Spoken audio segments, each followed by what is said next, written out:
Mail.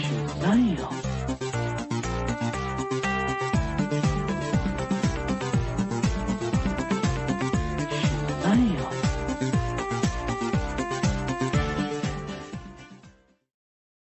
Hello, everybody, and welcome to Comic Book Queers. This is issue 387. My goodness. I am your host, Brett. We are here to talk about X-Men, and with me, as always, is the X-Woman, Evil Jeff. Hi, Evil. Hey, I just noticed Hey. something people watching us. Aren't we reversed? We're reversed, aren't we? Let's flip it. Let's flip the script. There we go. Flip There we go. the M, flip it around. Wicked the Witch. Oh, my God. What a genius that was. Oh my God. Sorry, guys. We thought we were like, we're going to like. Yeah, we're going to live watch and drop We're it going to right live watch. after. No, we'll do it right after. And then we kind of dropped the boat. And then, so we're going to have to do 2 episodes today. And then life took over. And so we're talking, of course, about X-Men 97. Yes. We are here with our reactions to episodes 4 and 5. So let's get into it. What you watching? Is it me naked? No? Oh, fine. All right, so we are watching X-Men 97. That's right. Evil Jeff, overall, how are you feeling about it? Is it still tickling your fancy? Are you fulfilled? It's the oh fuck, I was just talking to someone, not talking to someone, watching Love Island. Oh, okay, 2 different things. Have you watched any of Love Island? No, but I am following the Bryce Zach stuff on Threads, but that's about it. Not that there's any more Zach Bryce. I understand Bryce won. Spoiler. Sorry. I think Bryce Can I and say then that? the girl, but I think the people that came in second, it's this Anaya and then this half Japanese guy. Oh, the muscly one? Yeah, and he's so Oof. hot.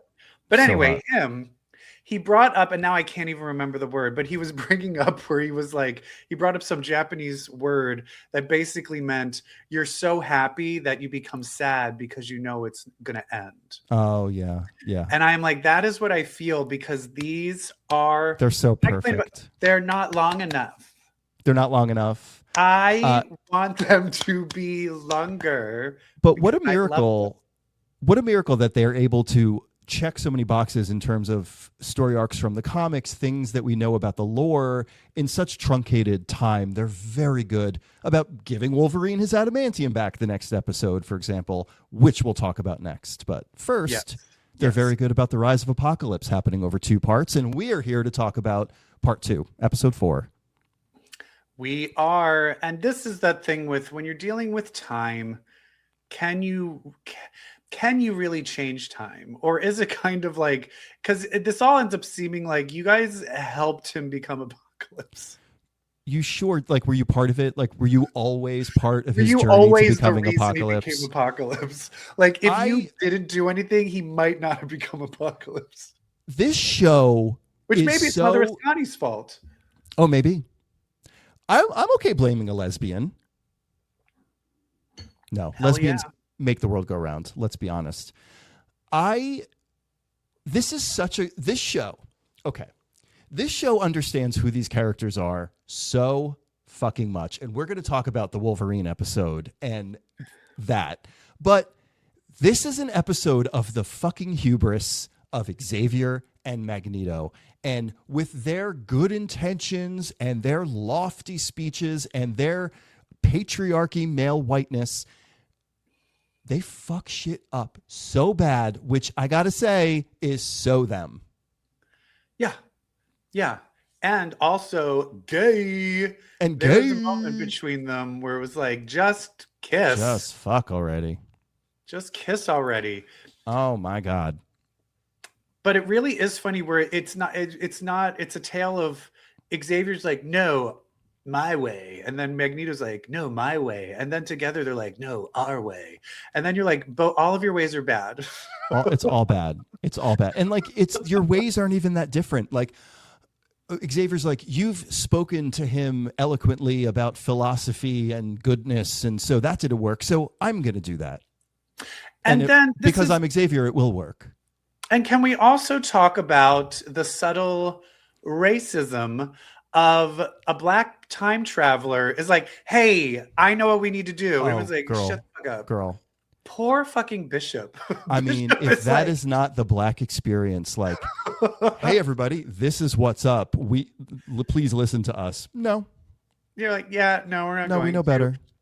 Yeah, but that is interesting that you actually see when they get into the ship, you see like the hieroglyphics of Magneto and Xavier and all of them there. So I do feel that it's like they were destined to always do this. This was always the prophecy. Stupid.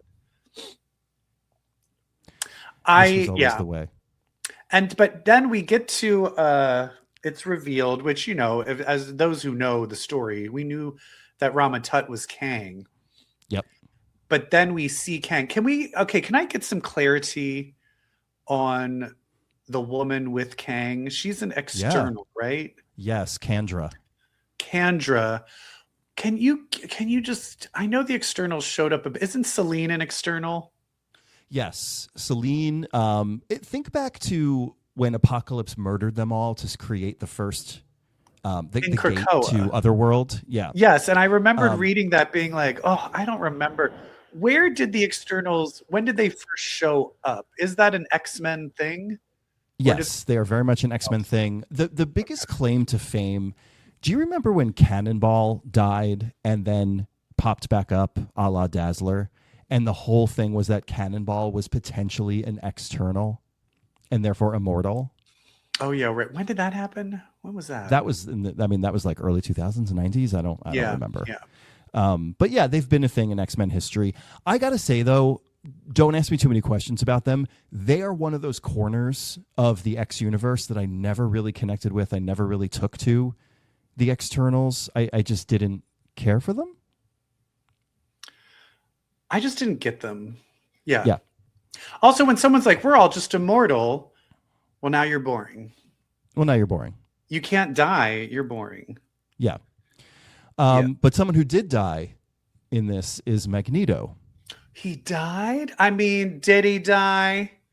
Did he die? Is that the last we're going to see? Is Magneto now not a character in the show anymore? Any theories on how he might return? Well, I feel there's two huge theories. And maybe can they, but there's two theories, and one of them is definitely going to happen. What? Yeah. There should only be one theory because there's only one thing that's going to happen. No, there's two things that could happen. Okay. The first one is that he's not fully dead because Apocalypse is planning for him to be a Horseman of the Apocalypse.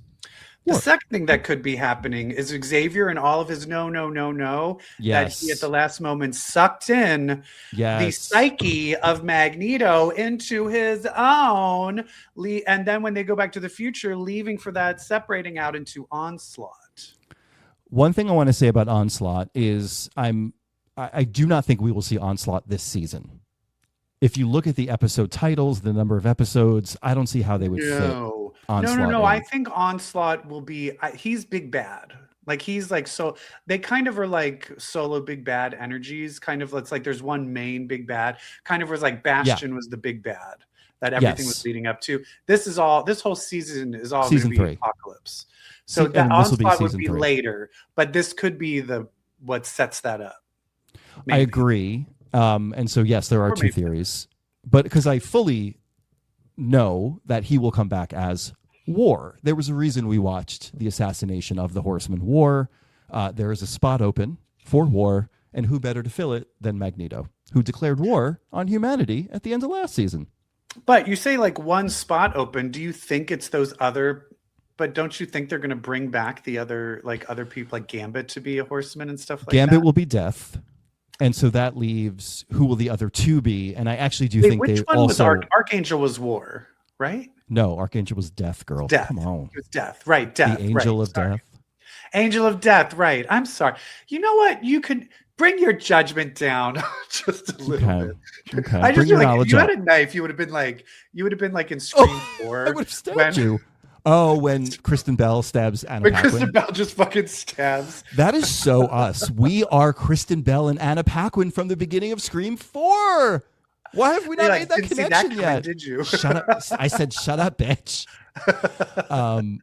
Amazing. So I actually, a few other deaths that I think could play into this. I believe, and this is random, I believe Ilyana Rasputin was killed in Genosha.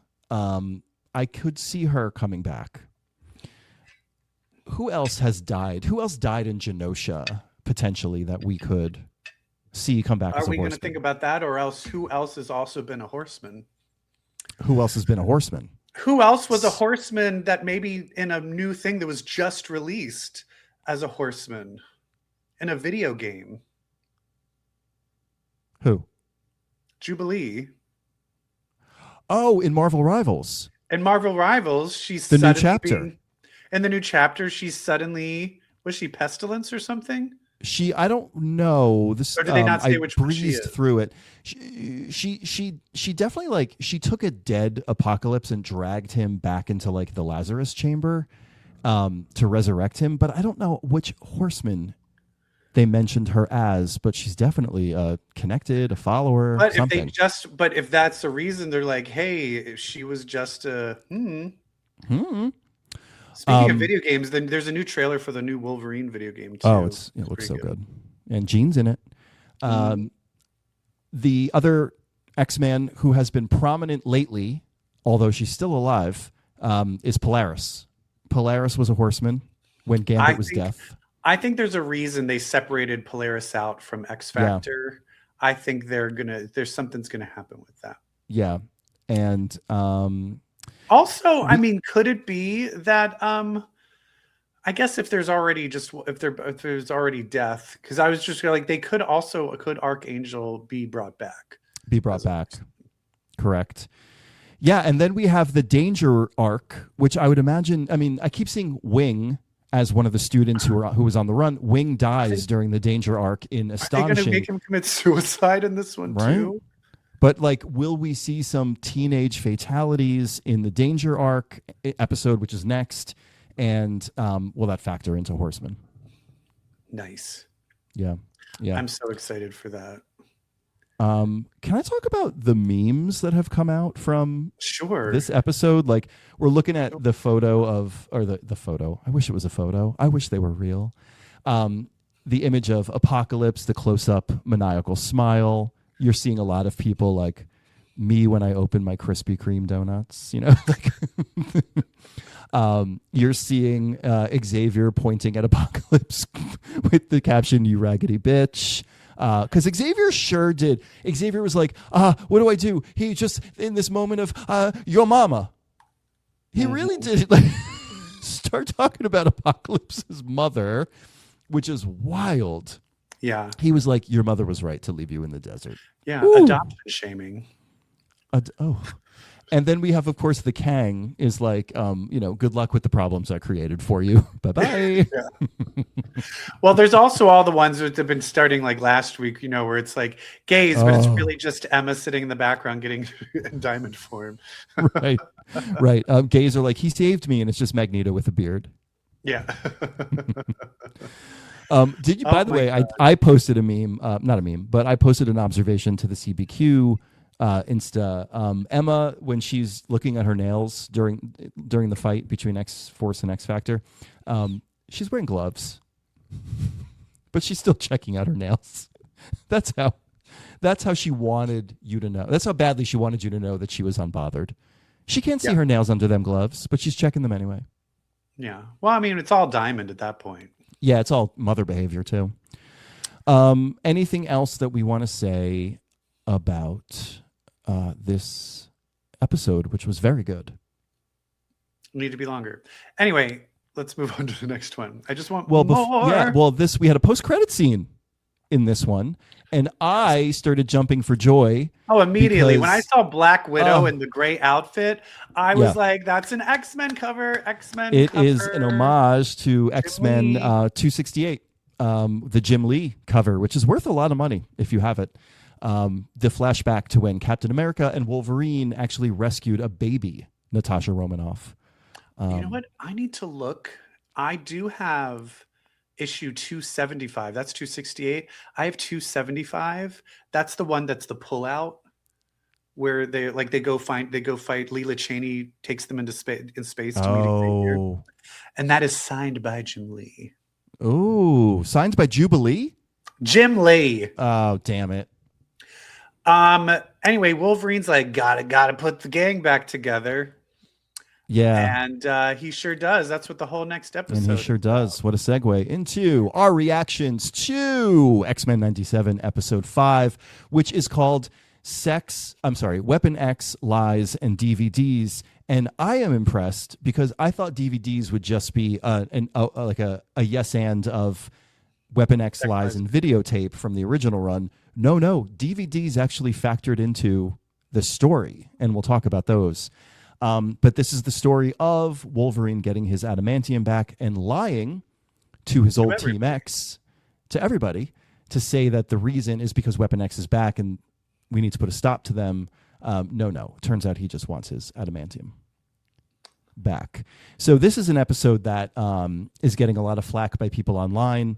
Evil Jeff, how did you feel about this one?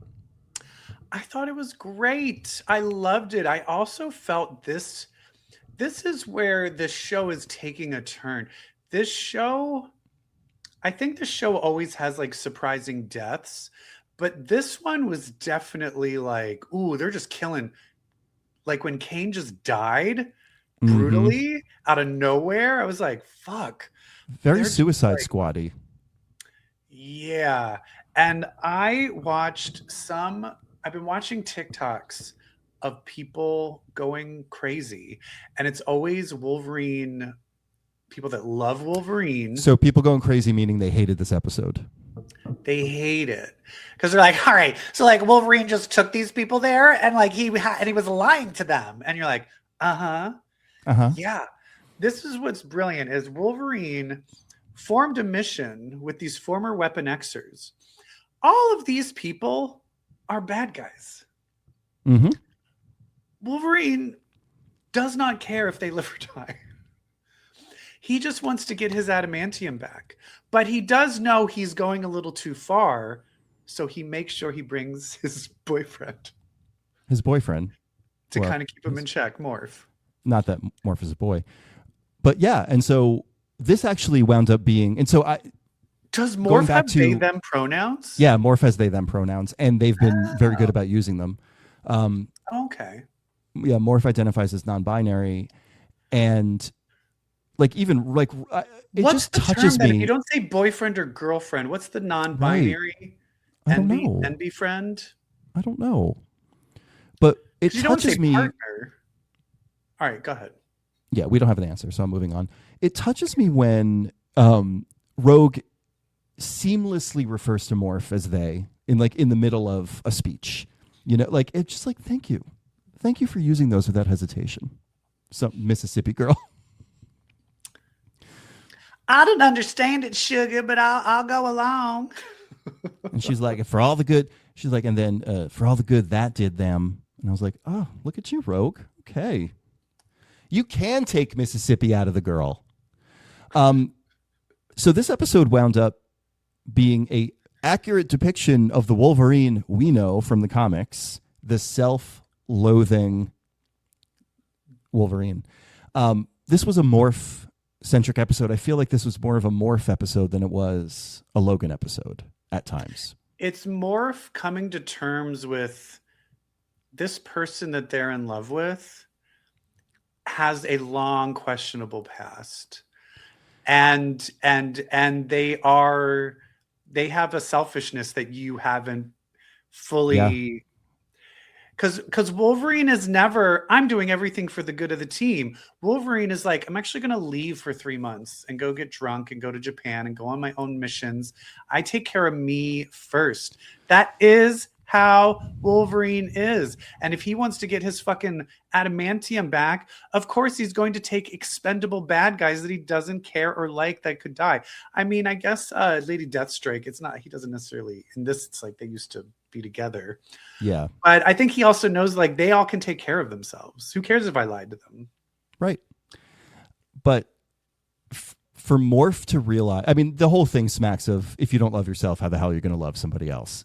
For Morph to realize this person is, I've always known he was emotionally unavailable, but I didn't realize to this degree. And Lady Death, I am living for how Sabretooth and Lady Deathstrike told Morph about Logan very transparently. I love this Sabretooth, by the way.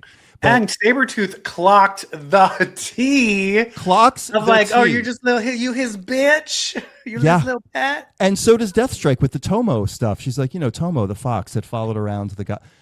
It is there. And this look that Lady Deathstrike gives Morph on the ride home, where she was like, did I tell you or did I tell did I tell you or did I tell you? Yes. Leave And it the is trade kind of an understanding. alone. Yeah, where Morph kind of has to come to terms with, do I need to tell everybody? But I think he is kind of like, I think if I go and tell everybody, I think Scott and them will be like, yeah, that's Wolverine. Yeah, this is your journey. Morph, They not already theirs. know. They already know. That's why we don't want to have sex with them, but you do. But Kane, I did not see Kane just dying and then Maverick being killed. That's what pissed somebody. Okay, where does Maverick lie on your list of like favorite mutants? Brood poop. Thank you. People were mad, like they're just gonna kill Maverick. Yeah, good. What are Maverick's powers again? Doesn't I he just have forget. We like covered this and like we a million times, and the fact that I always forget. Yep. Tells you right there, he's stupid. His mask is dumb. His powers are dumb. Anyone I forgot he was German. Yeah. And that's the thing, is it's just, if you look at the Rob Liefeld creations, it's basically Cable and then Deadpool, Domino, and then everything after that were just bad rehashes of the same. It's just the same theme. Fun fact. Variations of a theme. Maverick was created by Jim Lee, not Rob Liefeld. Wait, really? And what? I thought he showed up in X-Force first. I think he was created in Rob Liefeld's image, but Jim Lee is the one who created him. Oh, who like actually wrote and thought of him. I still look back of like, I want to know the real tea. We won't get too into this. Of just Jim Lee, Wills, how do you say his name? Wills? Portacio and Rob Liefeld basically pushing out Chris Claremont and being like, we're taking over the X-Men. And then like a year later being like, deuces, peace. Never mind. We're starting Image. And I just am like, did you think they knew the whole time that they were going to peace out and fuck them over? And that's kind of evil. I hate that. Wait. And it's always it makes me mad. Speaking of news and Marvel, did you hear? Marvel Comics is leaving New York City. Disney is moving Marvel Comics to LA. They're coming to LA, baby. No, but this is town. I know, but Marvel Comics is New York. New York is Marvel Comics. This is just so sad. What? Just because Spider-Man and the Avengers are in New York doesn't mean that the comic book company has to be in New York. Its roots are so New York. It's just, Marvel is just a true New York company. I mean, it was started by immigrant Jews who lived in Brooklyn. Like, I don't know. Well, Hollywood was started by immigrant Jews who started vaudeville. So? Thank you, Jewish people.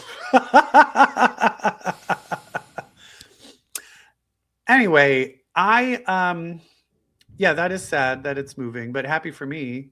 Yeah. Now I'm going to go get a job at Marvel. There you go. Oh, if only. How do I get that to happen? I don't think you'd want to work there. I would love to write something. I wouldn't want to like work there, but I would love to like have a crack at a comic. If you were given a character, if you were like, hey, we'll give you a 5-issue run of a character, what character would you do? I don't want to be predictable with this one. Because also, can we not do one that just recently had one too? Because now I realize the one I would want to do already had one. Yeah. Who would you want to do? Well, who's the one you're thinking of that already had one? I would really like to go in on Dazzler. Yeah. I think I would know what. Okay, I know what I would want to do. I would want to do Captain Britain. Oh, amazing. Captain Britain and Megan dealing with their brother Jamie. Can I surprise you with my answer? Mm-hmm. I think I would want to do Ileana. That's great. I mean, Magic just had 2 I know. books. What do you want to explore with her? Limbo. Okay. Yeah. I really want to dive into. I want to sort of flesh out Limbo more. Yeah. Because honestly, I think if I did Captain Britain, I think it would be the journey to the cloak.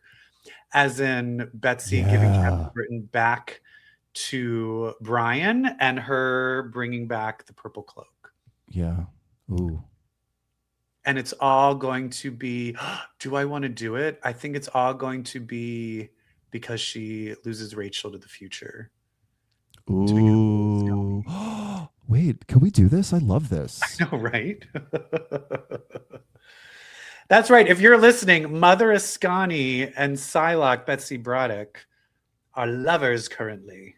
That's right. But not Psylocke Betsy. No, oh, it's so complicated. All right. Anyway, let's. What else do we want to talk about this? We had another little cute. Yeah. When they did the X-Men cover. Yeah. This one we're looking at 234. These Easter eggs that you're just like, mwah. Yeah. And it's the Easter eggs where you don't need to watch the X-Men to appreciate it or read the X-Men to appreciate it, but the fact that they give it to us. And then you have in here the fact that Morph brings up Jean to get him to kind of snap out of it. That's the other thing that cuts at Morph is, hey, Logan, it's me, your good friend Morph. That did nothing. And then when Morph changes into Jean, that's what. And so for Morph to carry the knowledge and the proof, he's never going to love you. I'm not enough. And that's the thing too, is I really want Morph to come into the Marvel universe, in the comic universe. He only lives they in were Exiles. They were on Exiles and that's it. Yeah. They were just on Exiles and that's it. But I'm like, bring him back. And my understanding is that Morph, the 616 version of Morph, was Changeling from the early X-Men days. The person the mutant who pretended to be Xavier, the Xavier that was killed early on by the aliens, turned out to be Changeling, masquerading as Xavier for a while. So I believe that 616 Morph is Changeling. Okay. Anyway, something I want to research. Maybe I could read. Oh, then maybe. Oh, you know what? Maybe it's time to bring back Benjamin Deeds, another gay body morpher, shapeshifter. Yeah. Also, I think, are we going to talk about a character that came out when we talk about the comic books? Did you notice there was an outing and that I didn't know it, and I consider it new information. Are you talking about an X-Men? Yeah. What's his Ben name? Liu. Ben Liu? No. What are you talking about? He's been gay the whole time. I did not clock that. Don't you remember when we talked about where he kept hitting on Cyclops? Oh, how right. And I think there's a few lines where he mentions like an ex-boyfriend. Oh. No, he's always been gay. Okay. Anyway. Anything else about X-Men 97? Did you look at did you do a still of the DVDs by any chance? No, but let's talk about it. There is some nice, when they're going through the DVDs, you see all the other like potential X's. We have a lot of them was the ones that Grant Morrison established when they did the Weapon Plus arc. What was that book? Was that Weapon? Was it Weapon 1, Weapon 2, Weapon 3? What was the one with the dog? Was it, a dog and a cat? We Three. What was the third one? A mouse? Rabbit. A rabbit. Yeah. Who else was on those DVDs? Well, to me, the one that really stood out was Phantom X, Weapon 13. X, yes. That one was a great reference. They also homed in on Weapon 6, who the DVD was just labeled Weapon 6, but do you know who that is? Oh, who's Weapon 6? I don't remember. It's Luke Cage. Is that what? And that Luke Cage, he was not, I believe he was not part of the Weapon Plus program per se, but I think it is the technology that the Weapon 6 phase produced that was then given to Luke Cage, and that's how he got his powers. What? That's crazy. Yeah, but they did go off, like the Weapon Plus program. I mean, it's Typhoid Mary, it's Phantom X, it's the Stepford Cuckoos, it's Man-Thing, Nuke, of course, Captain America. But they did fill in other just kind of you've been programmed, you've been created type characters like the Winter Soldier. Yeah. All right. So are we talking about the actual X-Men comics now? Oh, I think we're talking about comics. Let's hit some music. It's mutants with powers, Omega for hours. Bitch, let's read some X-Men. Bitch, we did. I want to X you up. Oh my God. Have we ever talked about X-Men Outback? Probably not. Probably not. Have you read it? Yeah. What'd you think? It's fine. It's nostalgic. It's giving me a little bit of like Disney remakes The Lion King. A little bit. Like, why? Yeah. Why? But the nostalgia, I like it. I like that they go right into Rogue and Dazzler fighting over Longshot. Like, it really digs into like what was going on in all of these characters. I can tell it's someone who they really liked this. Steve Orlando. Run. Like he likes this run, and so he knows knows what was going on. I think Steve Orlando did an incredible job at capturing the voice and the vibe of that era. It really felt like an issue from back then. And it's great. I mean, it's a lot of what was going through their heads, like Storm's struggle with leadership, Wolverine kind of coaxing her into stepping up and really being the true leader. I thought was great. Again, the Dazzler Rogue rivalry, so good. And really getting into the idea of Dazzler struggling with the thought that she can't ever be a singer because she can't ever be filmed. Yeah, which was, I don't think she ever brought that up.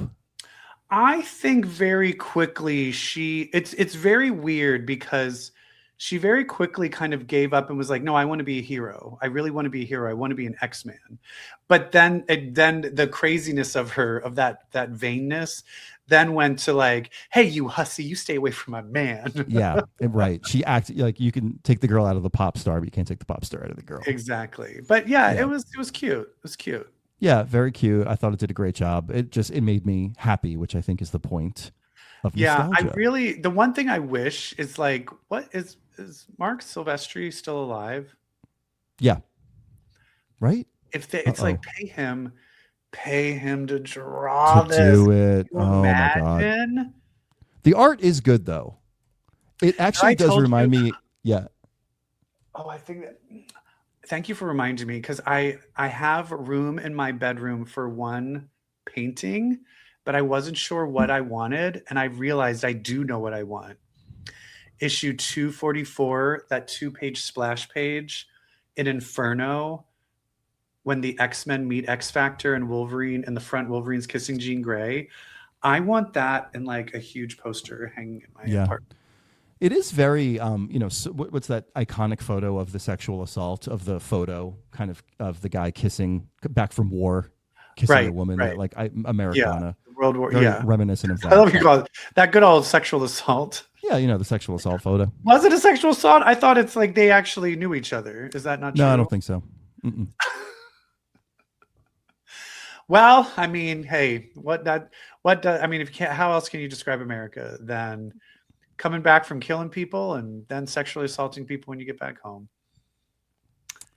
God bless Anyway. the USA. All right, what else are we talking about?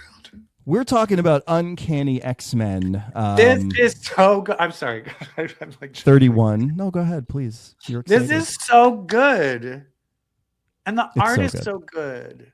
And the characters are so good. And it's the Brood. And it's the Brood. And I like these other aliens. Do we know who these other aliens are? No, but it looks like they're Brood hunters. They Maybe? very much remind me of Cerise when Cerise first came. Oh. She had a very similar suit. And the fact when they were like, Cerise came from a place so far away that even the Shi'ar and stuff couldn't recognize her. And then it got retconned that she was Shi'ar, which always pissed me off. Yeah. But then they were like, oh, these people are from very, very, very far away. And they just want to get rid of the Brood. And it doesn't seem like they're good guys, though. They're like, we'll just destroy Earth while we're getting rid of the Brood. Oh, that's the other thing people are pissed off about X-Men 97 is they're like, oh, so we're just supposed to assume that the Brood is just all dead? And I'm like, no. You think they're not going to come back as bad guys again? Right. We're just going to let them all, let's just assume that, like, why didn't Wolverine go back to make sure they were? And I was like, why do you think Wolverine is Captain America?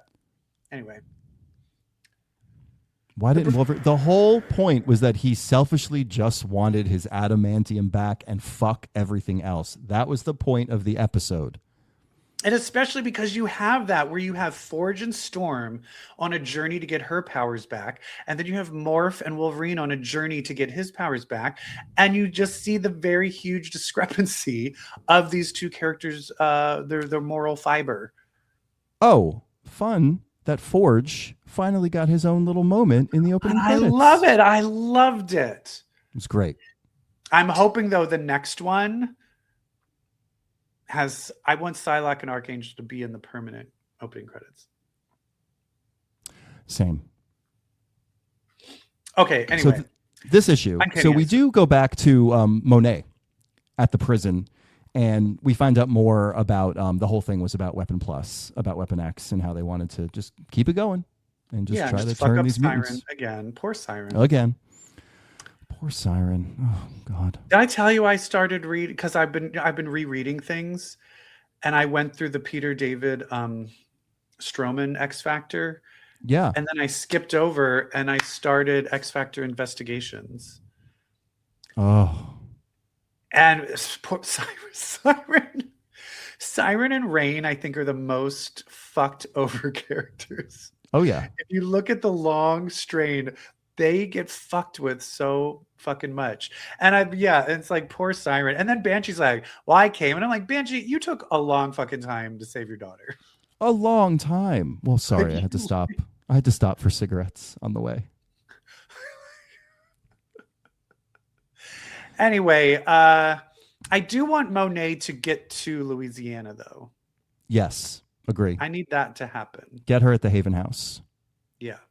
I need Monet and Mutina in the same room quickly.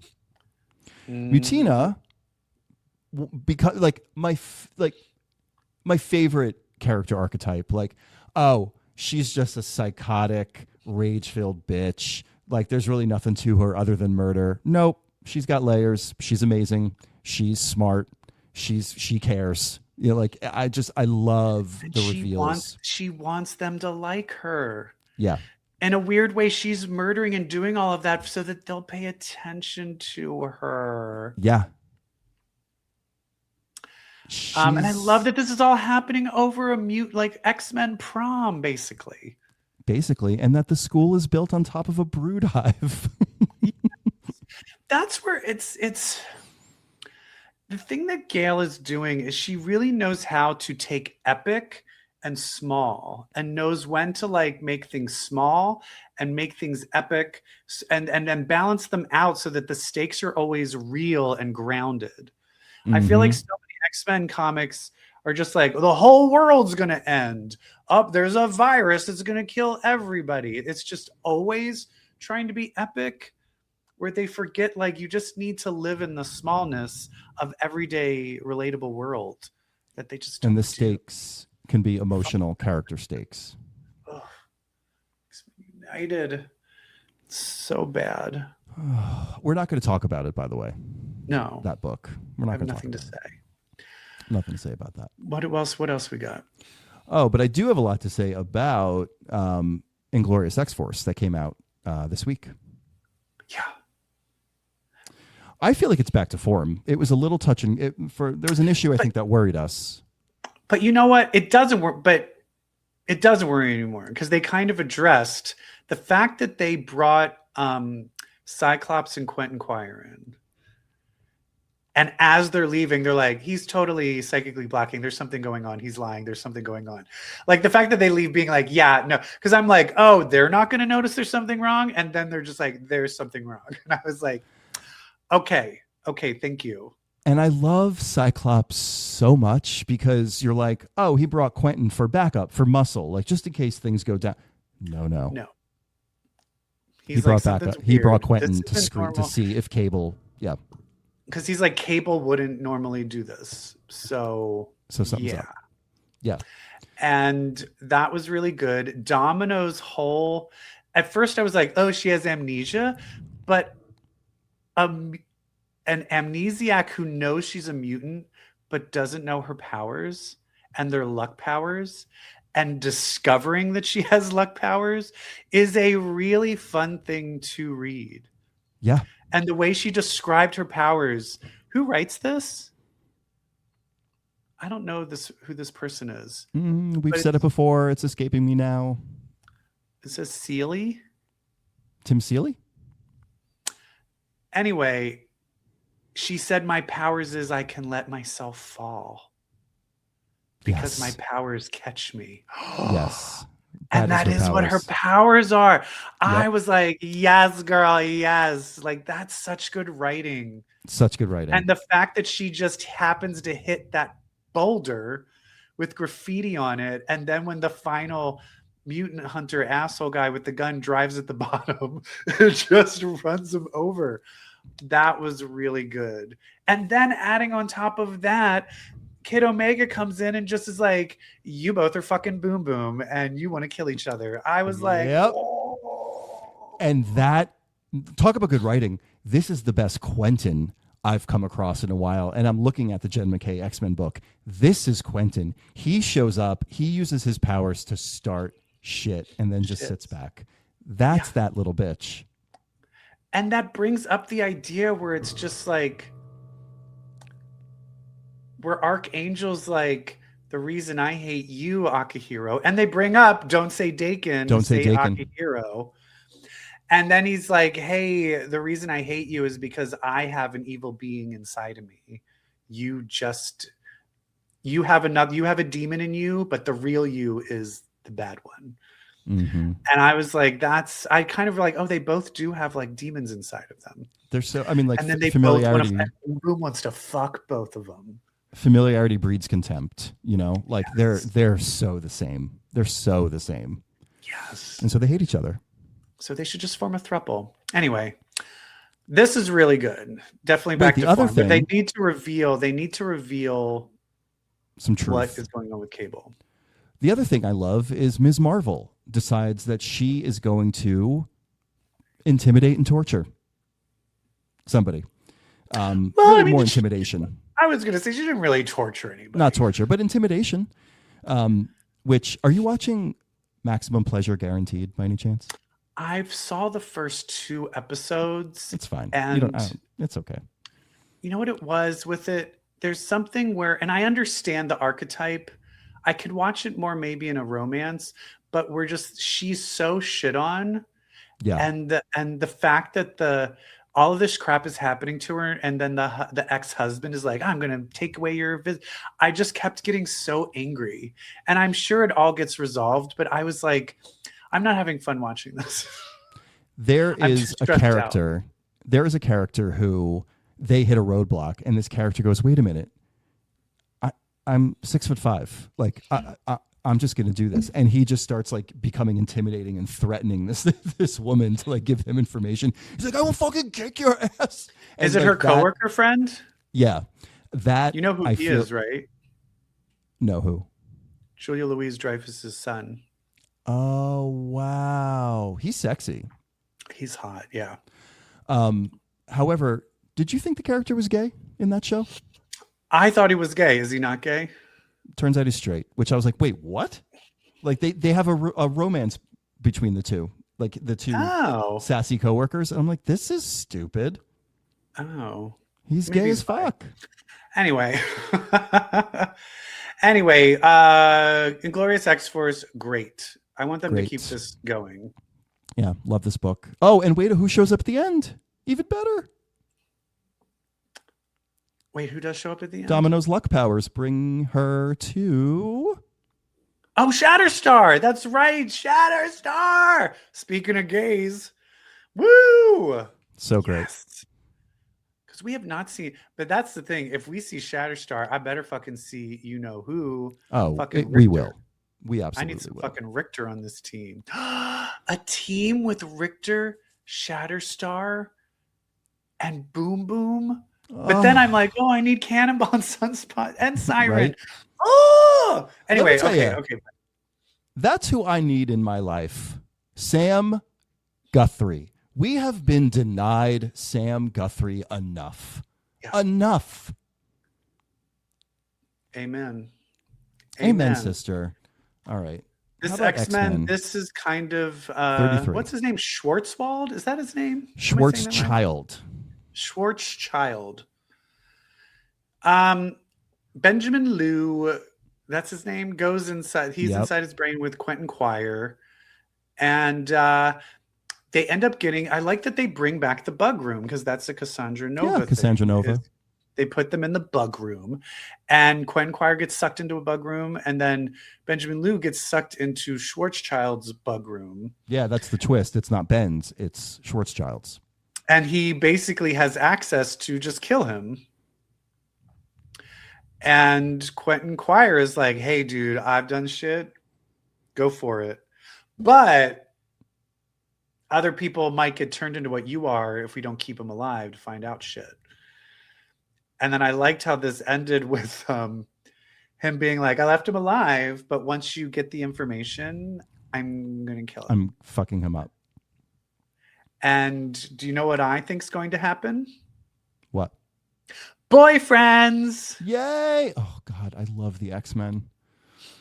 So gay. Because tell me right now that Benjamin Liu will probably do a reality warping thing where he's going to be the one watching over him, getting the information. They start falling in love, but he still knows he needs to kill him after he gets the information. But then he starts being torn by the connection they have. Listen to me right now. If you do not write this plot, you are dumb. It's just there right for you. It's right there. Falling in love with someone that you have to kill, that is like one of my favorite plot lines ever. To go from I'm going to kill him to I'm going to kiss him. Yes. What a journey. Enemies to lovers is always the best. Anyway, this is Everything good. else was pretty. This is fine. Yeah. No, there was another significant moment here, and I think it was done on purpose.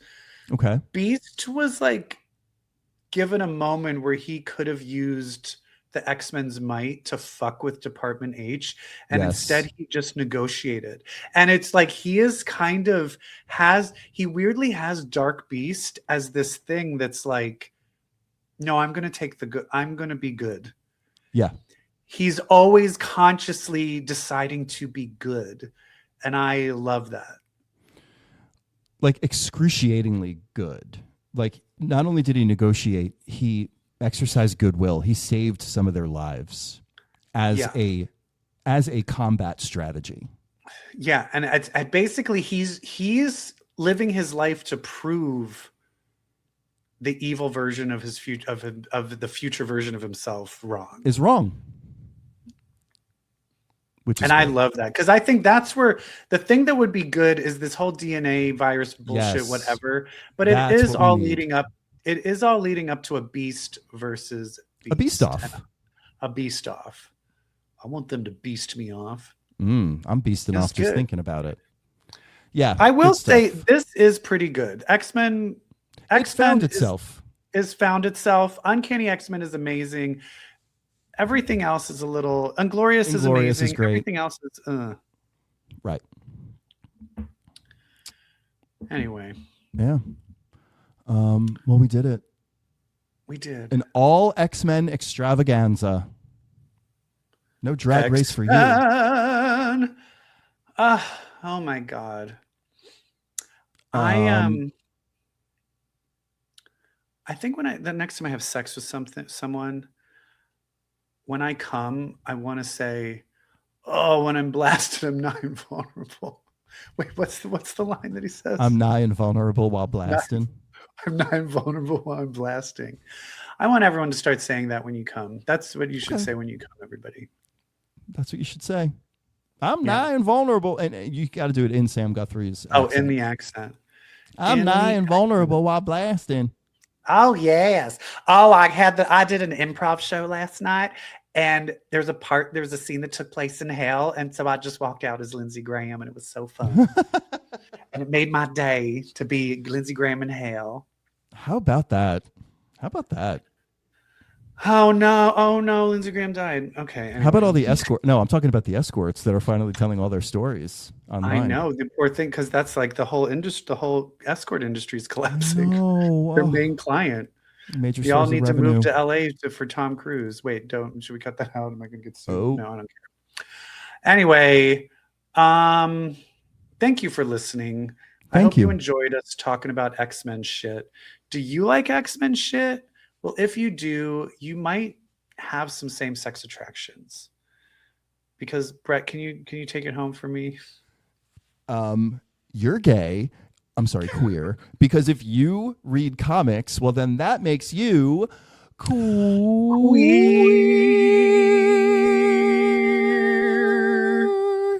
Bye. Damn.